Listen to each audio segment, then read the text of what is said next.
Dicepuin ibu sendiri, George Sugama anak bos toko roti kabur ke hotel, tak berkutik saat ditangkap. Anak pemilik toko kue di Cakung, Jakarta Timur berinisial GSH yang menganiaya dan menghina pegawainya Dwi Ayu Darmawati miskin kini merasa terancam. Kapolres Metro Jakarta Timur, Kombes Nicholas Ari Lilipali mengatakan GSH merasa terancam hingga memilih pergi bermalam pada satu hotel di Sukabumi, Jawa Barat tempatnya diamankan.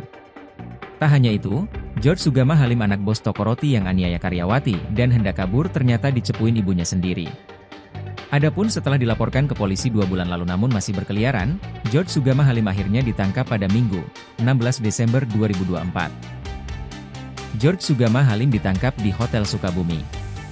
Di balik penangkapan George Sugama Halim itu, ternyata ada peran ibunya yang memberitahukan posisi sang anak kepada polisi.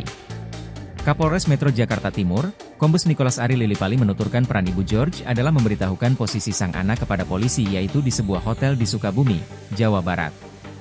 Nicholas menuturkan ibu pelaku memberitahukan bahwa George tengah bersamanya dan keluarga di hotel tersebut. Lewat komunikasi tersebut, polisi langsung menuju hotel yang dimaksud ibu George dan langsung menangkap pelaku. Saat ditangkap, George tidak melakukan perlawanan.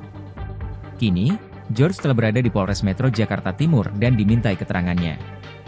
Selain itu, kepada penyidik Satreskrim Polres Metro Jakarta Timur, pihak keluarga GSH mengaku merasa terancam bila mereka tetap berada di rumahnya sehingga memilih bertolak ke Sukabumi.